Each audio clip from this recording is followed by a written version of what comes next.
Welcome to Trustee Talk. Thank you for joining us. I'm Dick Murgatroyd, and we are always pleased and happy and look forward to the appearance of Giddy. our trustee and Andrew Pappas. We've already started. We've been here for 20 minutes.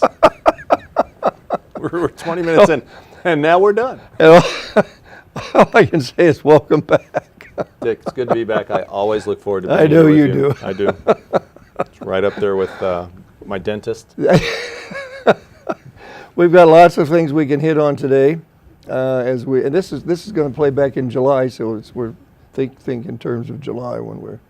So let's fast forward a month. Well, yeah, we'll fast forward a month. It was a great 4th of July. Wasn't it though? Was Did you enjoy it? Were you in the parade? I was in the parade. Don't you remember? You were there. I was there. Anyway, little update. Any news on budget? No, we're still situation normal. I mean, I think our revenues are as expected, and our costs are below estimates the way they always are because our finance department does a great job.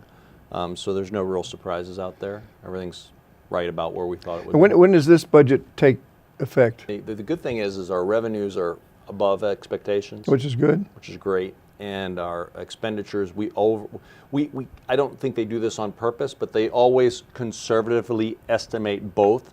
So we under sort of estimate revenues and we kind of overestimate expenditures. So we're always kind of pleasantly surprised. At least that's been the experience since I've been here and for some time. Which is why it works, probably. Yeah, it's good to take a conservative approach. Yeah. And that's why I get concerned when I hear municipalities, whichever ones they are, and counties, hint, hint, Hamilton County, base some estimates on growth rates that are not historically accurate or that are historically inflated. It causes problems down the road, and we don't do that here. Well, I think that's we talk about this a lot, but I think it's why Anderson Township is successful. I mean, you've always been fiscally conservative, and I think the way you do it is you always end up ahead of the game rather than behind it. And I'd rather be pleasantly surprised than the other way around. I think the tendency is that a lot of counties and cities get anxious and want to project some terrific increase in revenue, which never does happen. Well, it's easy to be Santa Claus, and nobody wants to vote against Santa Claus. But at the end of the day, I think you owe the responsibility to the taxpayers to be good stewards of their money.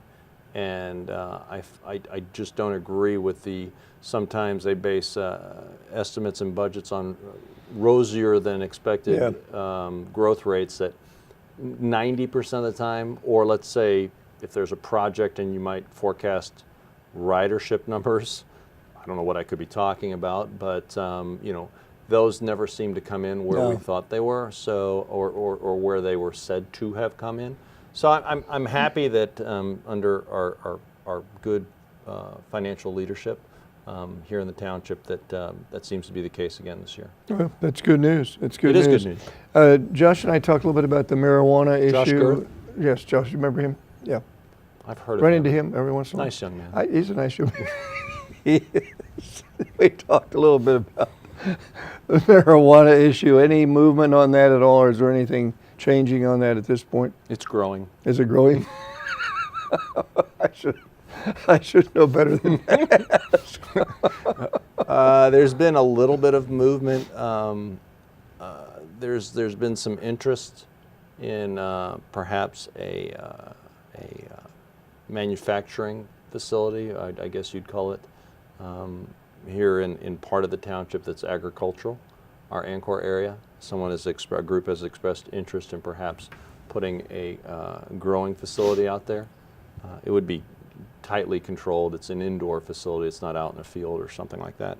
So there has been some interest in that, but that law, that whole medical marijuana thing is still such in flux. I mean, I don't see it happening necessarily anytime soon, and we still have at least we have declared that we're not in favor of having a dispensary here in the township.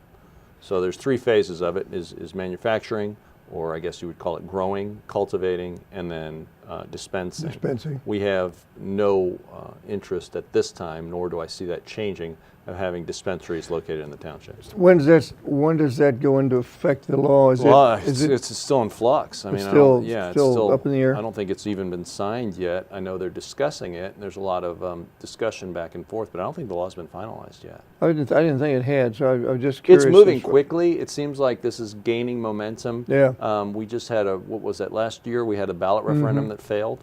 But this is now something a little bit different. People didn't, well, I don't think people back then, or at least what I heard, was they didn't have a problem with the idea. They just didn't like the structure which was being proposed. The current situation is much different. They have no problem with the idea of it, and the way the state is now doing it seems to be much more generally accepted by the public. But part of that legislation is that they do want to be able to distribute it also. Correct. Which is going to be, I think, and therein is going to lie the rub, because I speaking on my personal behalf, I'm not sure that I'm in favor. As I would tell you that I'm not in favor of having dispensaries located in the township. Now, that might be I haven't had any feedback yet from residents, but I think that overall, I would say that, knowing the township pretty well, I don't think that we were in favor of having dispensaries. But you're not. It'll be the decision of the township or the city or whoever. Correct. Whether they want to have dispensaries or not. So I mean, correct. And I don't even think the framework for that licensing or approval has even been worked out. Yeah, no, and that takes time. It's going to take some time, even though this thing is moving rapidly down the rails. What I think you're going to find is it's going to be a two-step process, I think, because obviously the growing and cultivating would take place at some time before the actual dispensaries are up or needed to be up and open. So seeing how other states have done it, I think it's going to take a little bit more time. It might take one or two more passes through the legislature to get this done, or it might happen very quickly. I just don't know. Yeah, might be interesting to follow and see what happens. I mean, at least they've got some states that they can see what they did and try to do better. Miss some of the missteps and missteps. Yeah. Everyone keeps talking about Colorado, so I think they're looking to Colorado quite a bit. I know there's been some challenges out there. I think that this is simply the state looking to get another revenue source in and deciding how many resources we can devote to combating the ill of the day. And right now, quite, just for better or for worse, right now our pressing scourge of the day is heroin. Yeah, still, and will be. I just read yesterday, well, this is going to be in July, but I just read last month that there was a woman that was a Norwood woman, couple, that was arrested for distributing fentanyl. I saw that, through the mail. Yeah.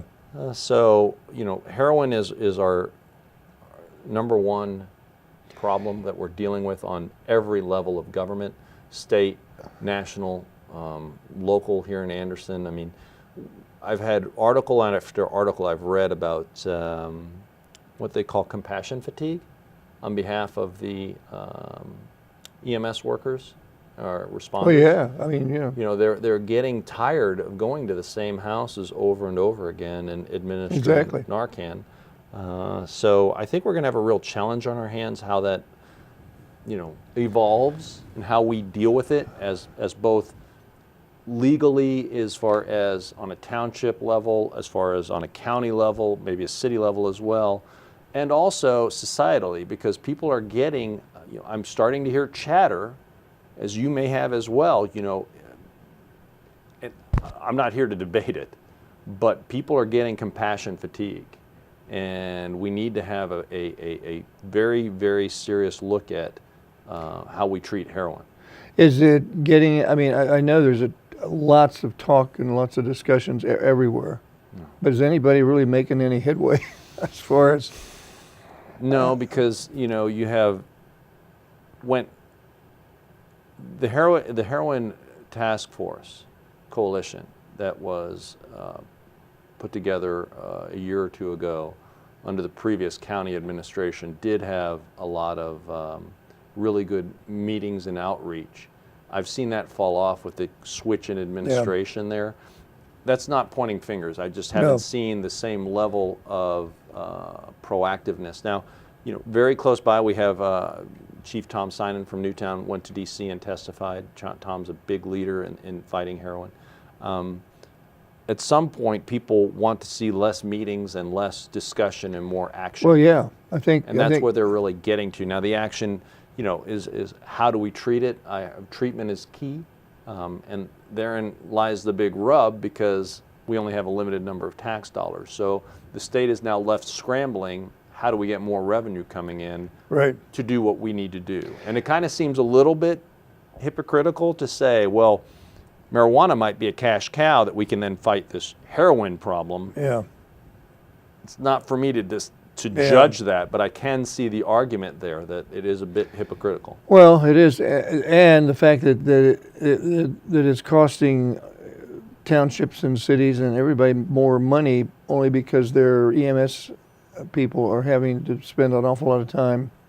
I mean, that's costing somebody money. There was an article yesterday that I think our coroner wrote an article that said the risk now to the EMS workers through this fentanyl and carfentanil, I think that's the name, but I'm pretty sure it is. The gloves are virtually almost worthless. Yeah. This stuff is so potent, and it's so deadly that we're putting our EMS workers at risk. At risk, right? And when they keep having to make multiple runs to the same address, it's concerning, because we should have a system, or the law should be set up that, once, twice I'm empathetic and have as much empathy as the next person, but the third time you need to be in some sort of treatment to get over this, because we just can't afford to keep coming necessarily the same runs to the same house. You need to want to get better.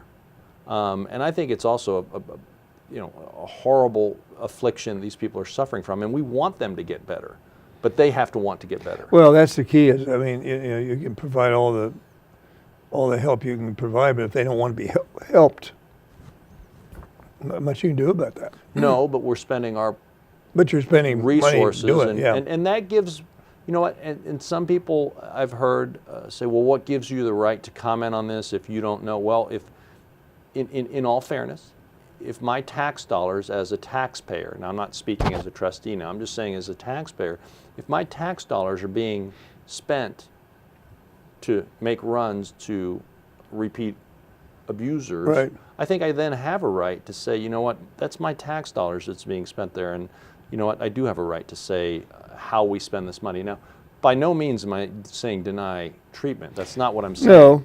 But we need to keep, I think the law needs to be modified in such a way that records are kept, and repeat people are put in touch with some sort of treatment agency or program that makes sure you get the help you need.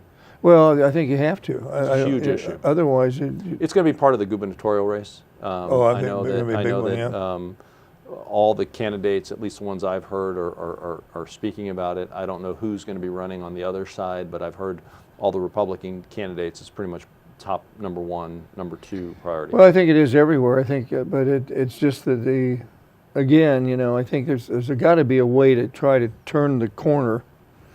I think education is key, and I do too. But I don't even know that the ones that are on it want to be educated.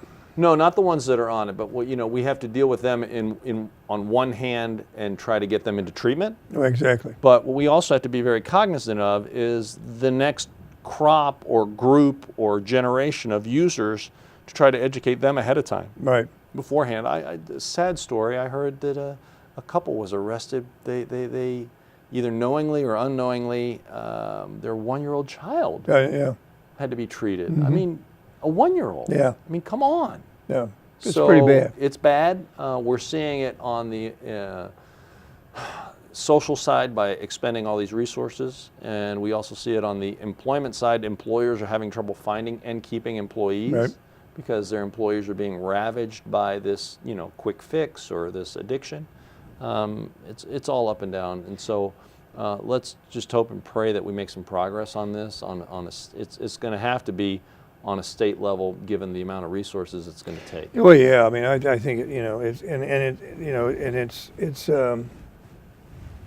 until they make some drastic, decisions regarding, treatment, maybe enforcing treatment to say, I think that's so part many of it. times. And I think that we also need to really think about ratcheting up the punishment phase for distribution. Absolutely. So make it where you might want to think 2 or 3 times before you say, hey, am I going to take this bag of whatever it might be and sell it?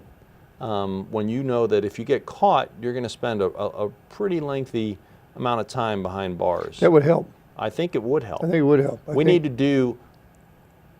to do with heroin what really was so effectively done with drunk driving, to a large extent. And drunk driving, whether like it, hate it, I'm not, it's against the law. You shouldn't do it. Don't misunderstand me. But let's be honest. One time, having either a beer or wine too much, you may not even consider yourself. Exactly. The level now is, I think, 0.08. So you get that charge on you, your life is pretty messed up for a while. You have legal, financial, you're fighting a battle there for a while. The very first time, we need to do the same zero tolerance. So that's a zero tolerance type issue that we've had. We need to have the same thing with heroin. Now, it's not saying arrest the user, but we have to get them into treatment, and we have to push them into treatment of some fashion. But the distributor, zero tolerance. Yeah. That's my opinion. Well, I agree with you 100%. I think that's the only way you're going to. I mean, right now the situation seems to be you can get that distributor off the street, and there's another one waiting in line to, take over. So unless you can just make it so painful that you don't want to be that next guy in line. Yeah, the guy doesn't want to be in the next guy. Like, you know what, I don't want to touch that because if I get caught, my life is over and it's not worth any amount of money. I agree with that. I think we're moving towards that legislation. I think the people in Columbus are hearing us loud and clear. I hope so. I just wish it would happen sooner rather than later. Well, I would hope so. I mean, and I think there's some progress, but I think everybody's getting to the point of saying we really want to see some. There is a very serious and very real compassion fatigue, and articles have been written about it. And I'm concerned because what you don't want to have happen is have the attitude, oh, you know what? They chose that, just don't even bother taking a run or don't take care of them. I mean, that's the other end of the spectrum we don't want to get to. We don't get to pick who lives and dies. We should try to save all lives. No, I think that gets a little bit... but we do face that compassion fatigue, and we need to address it. I think so, too. But it sounds like at least there's some progress. Summertime is going to be busy because there's lots of activity as far as infrastructure projects in the center. I know the continuous flow, the famous continuous flow intersection, which I know is one of your favorite projects. I drive through it all the time. But it is. I do too. And just for fun. But it is. Like if I don't have anything else going on, I try to go different directions to see what it's like. Yeah. But I want to go through it backwards one time just to see if it changes things up. But anyway, still some work to be done on that. There's some adjustment. There's some refining to be done. To be very frank, this is 2017. I don't understand how we're supposed to have flying cars by now. Maybe you heard. I heard that. Remember growing up? 2000. Oh my God! What are we going to do? Well, the comic books had them. That's true. I don't understand how tweaks to lights can't just be done. I don't either. Either remotely or send a guy out and plug a new chip in. I don't get it. I do understand that first of all, it's not our project. It's a state project. It's ODOT. And I'm not throwing ODOT under the bus, but I'm just saying they have jurisdiction over that. And sometimes trying to get a governmental agency to move is colossally... Yes, it is. Very slow. Mm-hmm. But... it is 2017. I don't see why it's so difficult for you to get a phone call from either a trustee or administration or, I don't know, the county engineer to say, hey, we've looked at this and we think we have some good tweaks. They have made some tweaks, as you've seen, but I think there's still some more refinements to be made for the light to the light timing, the light duration, the light signals that will truly improve that intersection in a very positive manner. It's really improved. I think over what it was, but I think it's still got some ways to go. The proof is going to be in the accidents. Yeah. Now, I would like to see at some point the accident reports year to date or since inception versus this same period last year. And then we will have concrete statistics to go by. I don't necessarily have a problem with the intersection. I think we've altered the stopping points and we're spreading it out a little bit more so that makes that intersection safer. But I still want to see those traffic reports. I don't like any restriction in traffic flow as just a general rule. The goal of traffic should be improving the flow, not restricting the flow in any situation. So I am concerned I'm just hopeful that once they get those minor tweaks worked out, that everyone will say, you know what, this is not only safer, it's easier to get through, and I'm used to it now. It's not as confusing. And you don't have a lot of backup. Yeah, and you don't have a lot of backup. And I think that's still an issue to a degree. I think especially when you're on Beachmont going onto 5 Mile, that one feeder lane to turn left gets really backed up. Yeah. I mean. Yeah, I know. You know. I'm well aware. I know you do that. Well, but what they've done is, the logic was by taking one of the cycles out of the light, that light can then run longer, and that makes sense because instead of having turn, straight, now you have turn and straight at the same time. So you remove one cycle and you can make that go. It's just a really busy intersection. Now, what's going to help alleviate that is our next topic, which is that Kroger has actually started development of the rest of the site. Which is good news. Which is excellent news. The biggest news of the summer. They had decided at some point that for a variety of reasons that I won't address, that only Kroger knows, that they're not expanding the Kroger here. So, okay. But they stopped work at the site, meaning you've seen the condition of it, and it was an eyesore, and there were some ingress and egress issues to the center that then got held up. Well, that's now back on progress. So what they're going to do is, although from what I understand they're not going to expand the Kroger at this time, they are going to finish all the site work, meaning the parking lot, the out parcels where those restaurants were going to come in, and most importantly, the access to Wolf Angle is now going to be completed. So when you're coming into the center, rather than still having to come in off of Beachmont, we're going to now be able to come in off of Wolf Angle and come out get out of there coming off of Wolf Angle, which will alleviate some of the congestion at the main entrance and also at Beachmont. Yeah, because that is a hazard at times. I mean, I think I've seen you take a wrong left on the. You probably have on the roundabout. You probably have. I thought it was you. Yeah. Don't do that. Yeah, I try to figure that out every once in a while. Sometimes I just drive around. See, I do too. I think 22 is my record right now, and I get dizzy. I have to get off of it.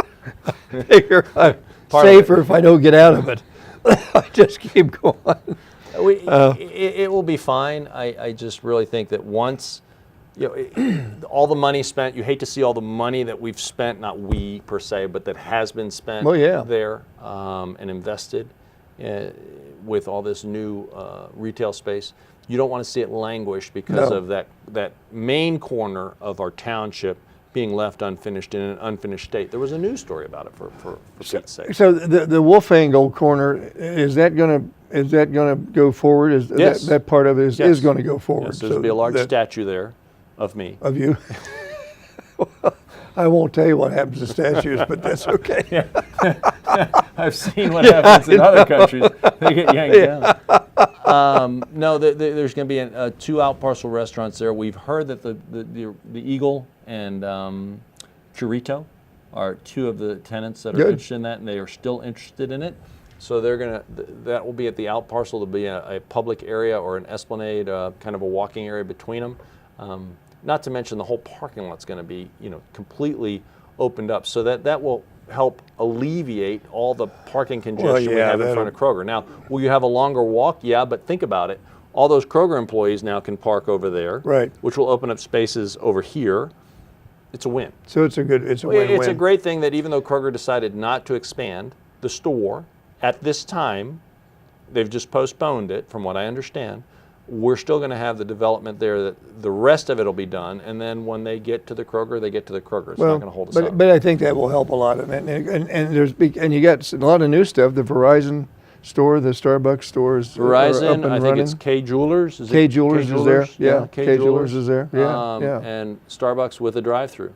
So we've taken we've added another Starbucks with a drive-through to Beachmont. Not we have, but has been added, which will alleviate some of the congestion on the far side of Beachmont down by Cherry Grove. That traffic backs up quite a bit onto Beachmont. Well, it does, yeah. And at least this one doesn't back up. It doesn't back up into which is Beachmont. good. It'll back up into the parking lot, Yeah, which will cause even more well, consternation. it probably will, yeah. But that's But at least you'll be off the street. It'll be in the parking area of the parking lot, not on the traffic lanes. Traffic lanes. So I think it's going to be a win-win. And now in the morning, when you get dressed, or even before you get dressed, you can drive through in your jammies. Well, I'll try that. I'll be looking for you. Well, I'm going to have my unicorn jammies on. Oh, your unicorn yes, jammies yes. with the footsies in them. With the footies. Your footsies. Footies. Call them onesies. We got just a couple minutes left. Oh gosh. I mean, how time flies. When you're here at time, it flies very fast. It crawls. It crawls. Upcoming events in July, Party on the Plaza, July 20th. Greater Anderson Days, the big Greater Anderson Days event is the 28th, Yeah. 29th, and 30th. Greater Anderson Days. Are you going to be there? Oh yeah. It's always the hottest night of the year. It is. But you know what? I'll tell you, the Greater St. Anderson Days is always a lot of fun. It is. And dollar for dollar, I've been to a lot of fireworks displays around this great country It's a good of ours. display. It's a really good display, really is. considering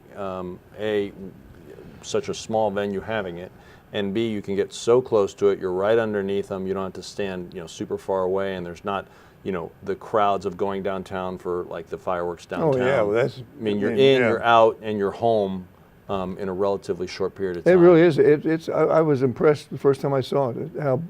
How nice a display it is, and it's a pretty hefty display. It's a sizable display. Yeah, it really is. And they do a great job, and I'm always very happy to be at Anderson Days. We'll have a booth there for our local Republican club. I see you every once in a while when I go there for that. Sweating. Yeah, you are. I noticed that too. Well, because I'm always there for the Andersons. Yes, Got you rate the Andersons. Are you doing that again? Mm-hmm. Good. Yes. Well, I'll have to, should I enter?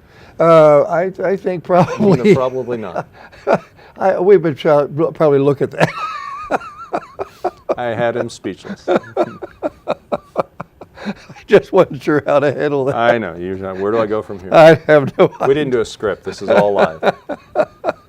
Anyway, I always am glad to see you. I'm glad to be. I look forward to being You here. always make my day. I don't know what it is about. I want to stop by the cleaners every once in a while. Just to see me. Just when I'm having a bad day and I want to say. I'm like a ray of sunshine. Yes, you are. Yes.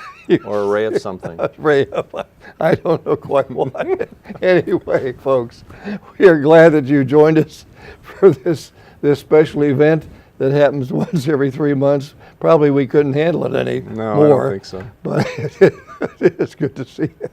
I love being here. Yeah, I know you do. That's why I got dressed up. I noticed that. Thank you for joining us, and I hope that you enjoyed as much as I did. Then the rest of your day will go very well, and I would do on behalf of our producer director Shane Reinert. We invite you to join us for our next edition of Trustee Talk here on ACTV, and I believe our guest then will be Dee Stone. So we will wait until then, and meantime, just have a great month. Talk to you later. Bye. Bye.